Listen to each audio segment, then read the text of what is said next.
Hello student, आज आपण electrostatics ह्या चॅप्टर्समधले अनसॉल्व प्रॉब्लेम पाहणार आहोत. आपला फर्स्ट प्रॉब्लेम आहे, a 6 microfarad capacitor is charge by a 300 volt supply.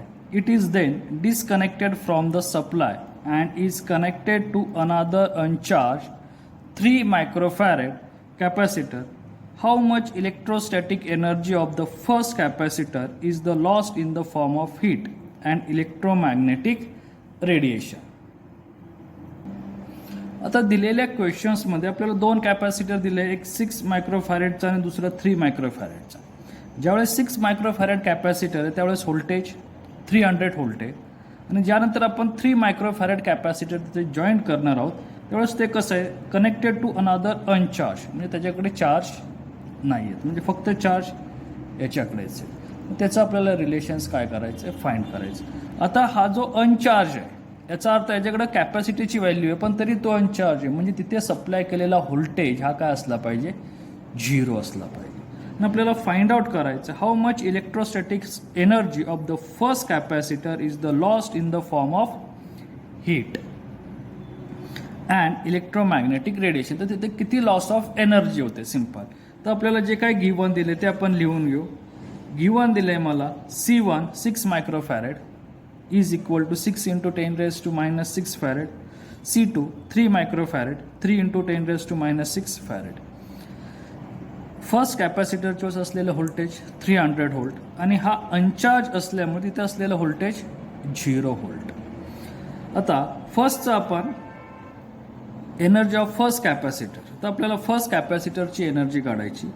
E1 is equal to 1/2 C1 V1 square is equal to 1/2 C1 ची value put V1 स्क्वेअरची value, आपलं आन्सर येतं 27 into 10 raise to minus 2 joule.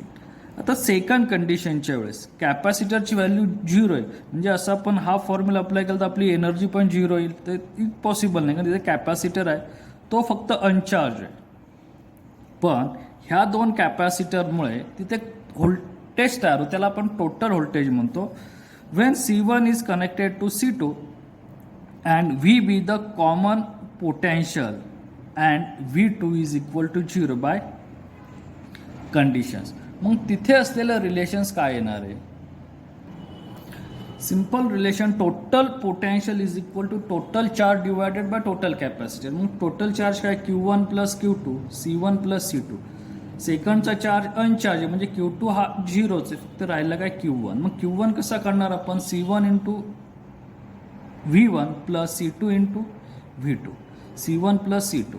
आता ह्यात जर value put केले आपण तर Q1 प्लस Q2 काय आला, 6 into 10 raise to minus 6 into 3 into 10 raise to 2, आणि Q2 ची value plus 3 into 10 raise to 6 into 0 divided by 6 into 10 raise to minus 6 plus 3 into 10 raise to minus 6.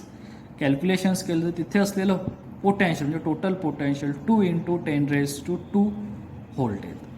आता putting this value means energy of capacitor of second condition, म्हणजे दोन capacitor connect केलं तर त्याचा formula काय येतो, 1/2 CV square.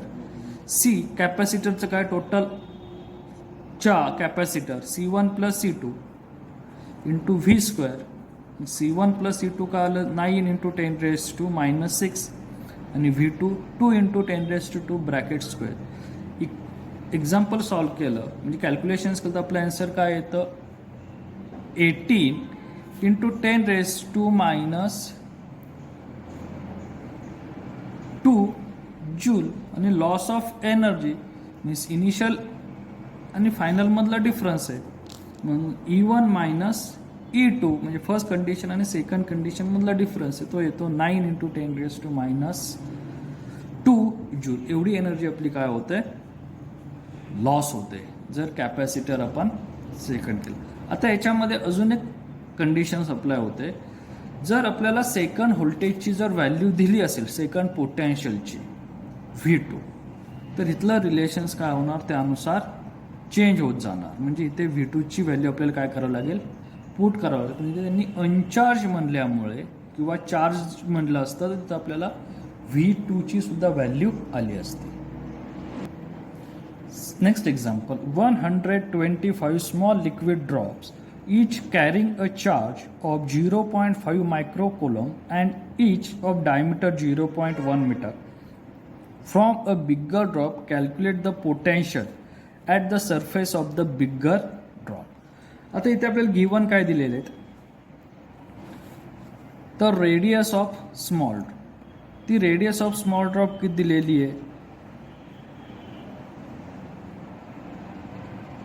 तर diameter दिले 0.1 मीटर, म्हणजे त्याची रेडियस आली 0.05 मीटर.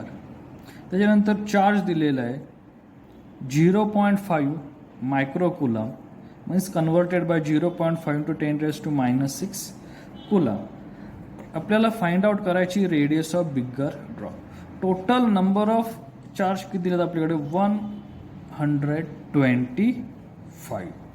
आता नंबर ऑफ ड्रॉप्सपासून एकच ड्रॉप बनवायचं असेल आणि त्याची रेडियस काढायची असेल तर सिम्पल फॉर्म्युला येतो, ते म्हणजे relations is volume. Volume of one bigger drop is equal to 120 म्हणजे number of drop into volume of one small drop. मग व्हॉल्यूम ऑफ ड्रॉप म्हणजे स्पिअरचा फॉर्म्युला काय, तर 4π/3 πr³. इथे कॅपिटल आर आहे बिगरची, वन नंबर ऑफ मॉलिक्युल्स किंवा number of charge 125 × 4π/3 πr³. Simplify केलं तर capital R is equal to 5 × small R. Small आरची व्हॅल्यू आपल्याला मिळालेली आहे 0.05. ती पुट केली तर तुम्हाला एका बिगर ड्रॉपची काय भेटेल, रेडियस भेटेल 0.25 मीटर. आपल्याला फाइंड आउट करायचं आहे calculate the potential at the surface of bigger drop. मग पोटेन्शियलचा फॉर्म्युला काय येतो, V is equal to 1/4πε0 Q divided by R. आता इथे मी कॅपिटल Q का लिहिला, तर तिथे असलेले टोटल चार्ज, इथे आपल्याला दिलेली एका चार्जची व्हॅल्यू आणि असे एकूण किती चार्ज आहेत, तर 125 चार्ज आहेत. म्हणजे टोटल चार्ज काय होणार, total charge on bigger drop capital Q is equal to 125 × 0.5 × 10⁻⁶. Calculations केलं तर 62.5 × 10⁻⁶ coulomb. Putting the value of potential at surface of bigger drop. जर आपण हे पुट केलं फॉर्म्युल्यामध्ये, V is equal to 1/4πε0 Q divided by R. 1/4πε0 constant आहे, त्याची value होते 9 × 10⁻⁹ इंटू 62.5 × 10⁻⁶ डिवायडेड बाय 0.25. कॅल्क्युलेशन्स केलं तर आपलं आन्सर येतं 2.25 × 10⁻⁶ व्होल्ट, म्हणजे तिथे तयार झालेला पोटेन्शियल. आता हे एक्झाम्पल 2 टाइप्स, 2 प्रकारे विचारलं जातं. जसं आपल्याला नंबर ऑफ ड्रॉप्सपासून एक ड्रॉप बनवला आहे, तसाच एका ड्रॉपपासून नंबर ऑफ ड्रॉप बनवून त्या प्रत्येक ड्रॉपवरती अप्लाय झालेलं पोटेन्शियल आपल्याला विचारलं जाऊ शकतं. तर नेक्स्ट एक्झाम्पल पाहू. Next example, the dipole moment of a water molecule is 6.3 × 10⁻⁻30. A sample of water contains 10⁻21 molecules whose dipole moments are all oriented in an electric field of strength 2.5 × 10⁻⁵ Newton per coulomb. Calculate the work to be done to rotate the dipole from their initial orientation θ1 is equal to 0 to 1 in which all the dipole are perpendicular to the field θ2 is equal to 90 degree. आता हे आपलं पोलरायझेशनशी related आहे. आपल्याला dielectric मटेरियल्समधलं water दिलेलं आहे की ज्याच्याकडे असलेली डायपोल मोमेंट ही 6.3 × 10⁻30 सेंटीमीटर आहे, म्हणजे एका मॉलिक्युलची. असे किती मॉलिक्यूल आहेत, तर 10⁻21 मॉलिक्युल्स आहेत. आणि तिथे अप्लाय केलेली electric field 2.5 × 10⁻5 newton per coulomb आहे. आणि ते जे मॉलिक्यूल आहे त्यांचं ओरिएंटेशन म्हणजे 0 अँगलकडून इलेक्ट्रिक फील्डच्या कितीपर्यंत झालेलं आहे, 90 डिग्रीपर्यंत. तर तिथे अप्लाय झालेलं आपल्याला वर्क म्हणजे 0 कडून 90पर्यंत जाताना होणारं वर्क फाइंड आउट करायचं. आता जे आपल्याला गिव्हन दिले ते लिहून घेऊ. Dipole moment of each water म्हणजे तो मॉलिक्युल्स किंवा वॉटर तो किती आहे 6.3 into 10⁻³ coulomb metre. N total number of molecule 10⁻21 molecule. Electric field 2.5 into 10⁻5 newton per coulomb. Change in position 0 degree to 90 degree. आपल्याला काढायचं आहे वर्क डन किंवा आपण हे सिंपल फॉर्म्युला वर्क डनचा आहे तो म्हणजे dipole moment into electric field into angle किंवा साईन अँगल इज रिलेटेड टोटलचं. पण इथे आपल्याला चेंज दिला initial to final. Work done त्यासाठी आपल्याला टोटल डायपोल मोमेंट काढावं लागेल. इथे एक न देता आपल्याला एन नंबर दिलेत. एकाचा एवढा आहे तर संपूर्णचा किती असेल N into dipole moment of each molecule. तो झाला आपला P. Work done to rotate a dipole from an angle θ1 to θ2. Simple formula work done is equal to PE integrated θ1 to θ2 sine θ d θ. Integration काढलं साईनचं integration P minus cos θ2 divided by θ1. आता जर इथे आपण value put केली तर आपलं relations येतं पीची व्हॅल्यू 10⁻21 इंटू 6.3 इंटू 10⁻⁻30. ईची व्हॅल्यू 2.5 इंटू 10⁻5. अप्पर लिमिट 90 आहे म्हणजे θ2 90 आहे minus cos 90 minus minus plus cos 0 आणि त्याचं सिम्प्लिफाय केलं तर आलेलं जे ॲन्सर आहे आपलं ते ॲन्सर काय येतं 1.75 इंटू 10⁻³ जूल. हे झालं आपलं सिम्पल वर्क. इथे आपण टॉर्कचं रिलेशन्स अप्लाय केलं आहे. नेक्स्ट एक्झाम्पल घेऊ. Next example a charge 6 microcoulomb is placed at the origin and another charge minus 5 microcoulomb is placed on the y-axis at a position a 0.6 meter. Calculate the total electric potential at that point P whose coordinates are 8, 0 meters. And second, calculate the work done to the bring proton from infinity to the point P. What is the significance of the negative sign? आता इथे आपल्याला त्यांनी simple diagram दिलेली आहे.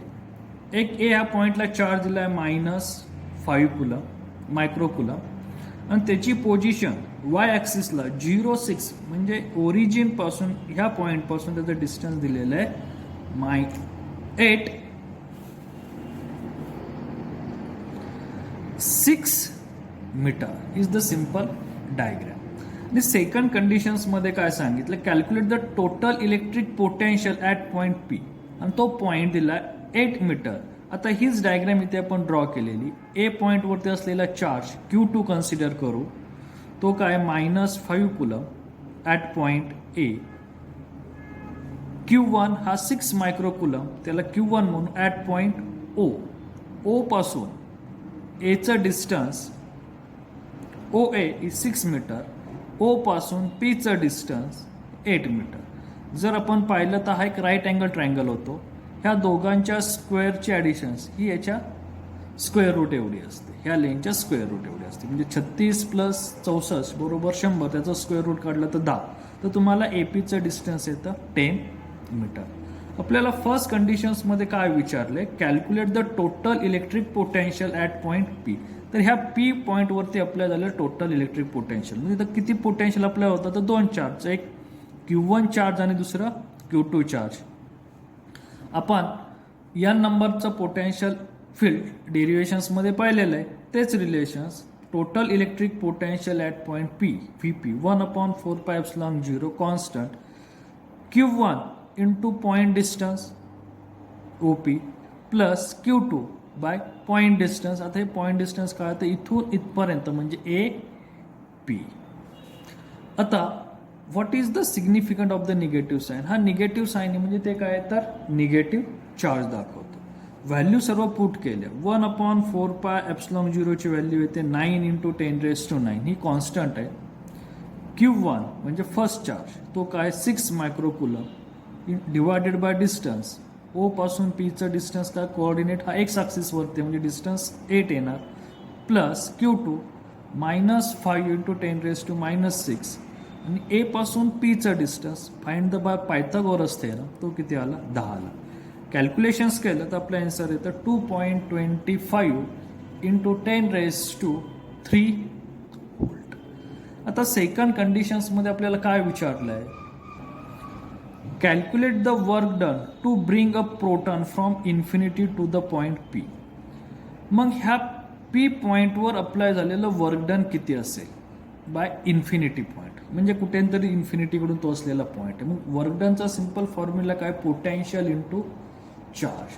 मग आपल्याला potential किती ह्या पी पॉईंटवरचं तर आपण ते फाइंड केलंय 2 × 25 × चार्ज म्हणजे आपला फॉर्म्युला येतो work done is equal to potential into charge आणि चार्जची व्हॅल्यू काय आहे 1.6 × 10⁻⁻19 कुलम. पुट करा व्हॅल्यू तर तुम्हाला वर्क डन भेटेल. वर्क डन येतं 3.6 × 10⁻16 जूल. हे आलं सिंपल आपलं वर्क डन. हे एक्झाम्पल CATच्या दृष्टीने इम्पॉर्टंट आहे. In a parallel plate capacitor with air. आता एअर म्हणलं की तिथं असले डायलेक्ट्रिक कॉन्स्टंट ही 1 असते म्हणजे K.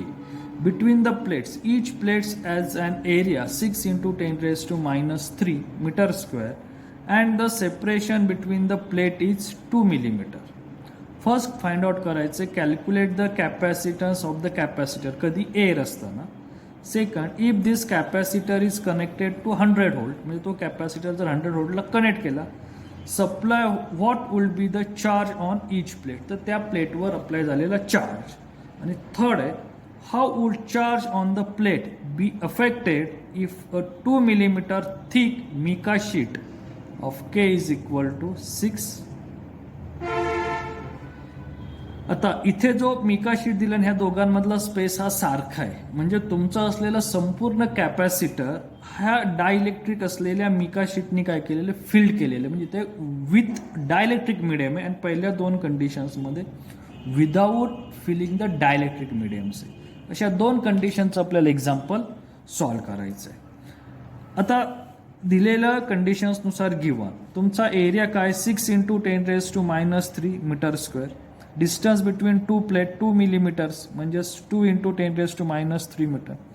फर्स्ट कंडिशन्समध्ये एअर आहे आणि त्याचे असलेले dielectric constant K is equal to 1. आपल्याला फाइंड आउट करायचे कॅपॅसिटर 100 व्होल्ट सप्लाय दिल्यानंतरचा चार्ज आणि डायइलेक्ट्रिक मीडियम बदलल्यानंतर म्हणजे एअरपासून काहीतरी मिका शीटकडे गेला त्यावेळेस असलेला चार्ज त्याला आपण काय म्हणू Q1. एप्सिलॉन 0 ची व्हॅल्यू लागणार is the constant value 8.85 × 10⁻12 coulomb square per newton metre square. C A epsilon 0 K divided by D. हा सिंपल फॉर्म्युला. ए ची व्हॅल्यू पुट केली एप्सिलॉन 0 ची व्हॅल्यू इनिशियल कंडिशनला असलेलं डायइलेक्ट्रिक्स म्हणजे एअर त्याची value divided by distance. Calculations केलं तर आपला आन्सर येतं 2.655 × 10⁻11 फॅरेड्स और 2.655 × 10⁻6 मायक्रोफॅरेड डिपेंडिंग बाय आन्सर. हे CATला क्वेश्चन ह्या टाईपचा विचार. आता दुसऱ्या कंडिशन्सला आपल्याला चार्ज काढायचा आहे ज्यावेळेस व्होल्टेज 100 व्होल्ट असेल तर simple formula Q is equal to C × V. Put करा व्हॅल्यू. C ची व्हॅल्यू पुट केली V ची व्हॅल्यू 100 म्हणजे 10⁻². आन्सर येतं 2.655 × 10⁻9 कुलम. थर्ड इम्पॉर्टन्स आहे.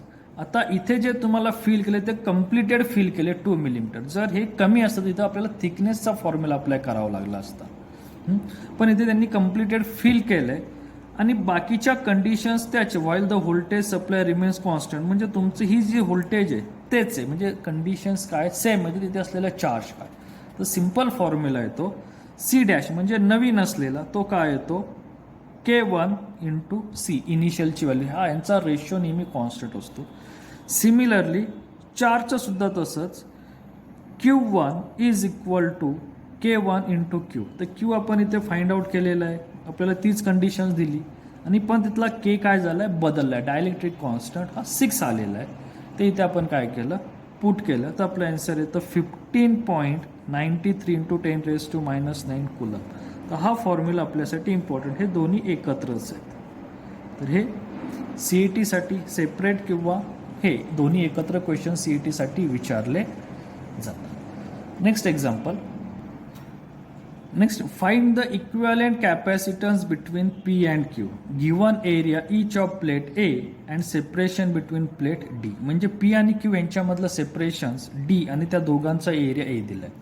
पण इथे आपल्याला ह्या दोन डायग्राम दिल्यात, फर्स्ट आणि सेकंड. हे सुद्धा CAT क्वेश्चन्स आहे. आता फर्स्ट डायग्राममध्ये P आणि Qच्या मध्ये 3 डायलेक्ट्रिक मिडियम्स आहे, K1, K2, K3 आणि प्रत्येकाचं डिस्टन्स वेगवेगळं आहे. म्हणजे एका प्लेटचं डिस्टन्स टोटल डिस्टन्सच्या 1/3 आहे, दुसऱ्याचं आहे तेवढंच आणि तिसऱ्याचं आहे तेवढे. आणि इथे अप्लाय झालेलं आपल्याला काय काढायचं आहे, कॅपॅसिटरची व्हॅल्यू म्हणजे इक्विव्हॅलेंट कॅपॅसिटरची व्हॅल्यू. हे जे डायलेक्ट्रिक्स मीडियम हे कनेक्ट केलेत किंवा C1, C2, C3 हे जे 3 कॅपॅसिटर आहेत ते 3 जे कनेक्ट केलेत in the form of series, कारण की एकाचा पॉझिटिव्ह निगेटिव्ह ह्याच्या पॉझिटिव्हला काय कनेक्टेड आहेत अल्टरनेटली. म्हणजे पॉझिटिव्ह निगेटिव्ह एकाच प्लेटचे अपोजिट साईडला आहे, त्यामुळे हे जे कनेक्शन येतं ते सिरीजमध्ये येतं. मग कॅपॅसिटरच्या सिरीजचा फॉर्म्युला आपण पाहिलेला, C is equal to A∈0 divided by T1 divided by K1 plus T2 K2 plus T3 divided by K3. By the first diagram are connected in series combinations. मग इथं T1 म्हणजे 2 पॅरलल प्लेट्समधलं डिस्टन्स इनिशियल. तर T1 काय आहे, T2 आणि T3 तिन्ही सारखेच आहे, ते काय D/3. आणि K1, K2, K3 तिथे असलेलं त्यांचं डायलेक्ट्रिक मिडियम म्हणजे प्रत्येक प्लेटचं K1चं आहे 1, K2चं 3 आणि K3चं 6. ह्या जर व्हॅल्यू आपण ह्याच्या पुट केले, आता इथे असलेला एरिया हा प्रत्येक प्लेटचा एरिया हा P आणि Q एवढाच आहे. म्हणजे एरिया सेपरेट होत नाही, फक्त डिस्टन्स म्हणजे 2 प्लेटमधला डिस्टन्स आणि मिडियम हेच वेगवेगळं आहे. आता हे जर सिम्प्लिफाय केलं आपण तर आपलं आन्सर काय येतं, म्हणजे व्हॅल्यू पुट केल्यानंतर D/3 plus D 3 into 3 D 3 into 6 18A∈0 divided by 9D 2A∈0 divided by D. म्हणजे तुमच्या कॅपॅसिटरची व्हॅल्यू काय आली 2A∈0 divided by D. Dielectric medium fill केले. आता सेकंड कंडिशन्स किंवा सेकंड डायग्रॅम ही इम्पॉर्टंट डायग्रॅम आहे, ही सेपरेट क्वेश्चन 3 मार्क्सला विचारतो. ह्या डायग्रॅममध्ये 2 कंडिशन्स अप्लाय होतात. लेफ्ट साईडला एकच प्लेट आहे पण राईट साईडला 2 प्लेट आहेत, K2 आणि K3 ह्या डायलेक्ट्रिक मिडियम असलेलं. म्हणजे राईट साईडला सिरीज कॉम्बिनेशन्स आहे आणि ह्या कॉम्बिनेशनचं आणि ह्या कॉम्बिनेशनचं काय आहे, पॅरलल कॉम्बिनेशन्स आहे. म्हणजे आधी आपल्याला नंबर ऑफ असलेले व्हॅल्यू सेपरेट, म्हणजे आधी इथे नंबर ऑफ डायलेक्ट्रिक मिडियम आहे त्याची व्हॅल्यू काढा, नंतर ते कंबाईन करा. म्हणजे आधी आपण सिरीजचं काढणार आहोत. Is the first. In second diagram find the capacitor value C2 and C3. इथे आपण यांना नावं देऊ, हा C2 हा C3 आणि हा C1. C2 and C3 are connected in series and C1 again connected in parallel combinations. मग सिरीजमध्ये असलेल्या C2 आणि C3चा फॉर्म्युला वरचाच A2∈0, कारण ह्यांचा एरिया हा वेगळा आहे, A/2 आहे, म्हणून त्याला A2 नाव देऊ आपण. T2 K2 plus T3 K3. T2 आणि T3 ची व्हॅल्यू सेम आहे D/2. K2 ची व्हॅल्यू 3 आहे, K3 ची व्हॅल्यू 6 आहे आणि A2 तिथला असलेला एरिया म्हणजे इथून इथपर्यंतच एरिया ह्या प्लेटसाठी तो काय A/2. हा एरिया आपला काय येतोय A/2. निम्मीच प्लेट आहे की नाही, म्हणजे इथे एरिया काय झाला आपला A/2. व्हॅल्यू जर सगळ्या पुट केल्या तर सिरीज म्हणजे C2 आणि C3 ह्या 2 कॅपॅसिटरची व्हॅल्यू काय येते 2A∈0 डिवायडेड बाय D. आता C1 कॅपॅसिटर जो पॅरलल मध्ये जोडलाय त्यामुळे काय होते ते. Next कंडिशन्सनुसार C1 and C2 plus C3 म्हणजे series are connected in parallel combination. त्याचा सिम्बॉल देऊ CP. म्हणजे CP काय आला C1 ∈0 A1 K1 divided by D plus C2 आणि C3च्या सिरीजची व्हॅल्यू. याची A1ची व्हॅल्यू काय आली, निम्मी प्लेट आहे म्हणजे A/2 आणि डायलेक्ट्रिक कॉन्स्टंट दिले 4. पुट करा सगळं value epsilon 0 D A/2 4 plus 2A epsilon 0 D. Simplify केलं तर आपल्याला आन्सर काय भेटतंय, 4A एप्सिलॉन 0 D. जर तुम्हाला एरिया आणि डी ची व्हॅल्यू जर दिली असेल तर आपल्याला इथे ॲक्च्युअल कॅपॅसिटरची व्हॅल्यू काय करता येते, फाइंड आउट करता येते. सिम्पल एक्झाम्पल आहेत आणि सोपे आहेत CET साठी आणि हे इम्पॉर्टंट एक्झाम्पल आहेत. लेक्चर्समध्ये काय सजेशन असतील तर ते कमेंट बॉक्समध्ये लिहा आणि चॅनल सबस्क्राईब करा. Okay, thanks.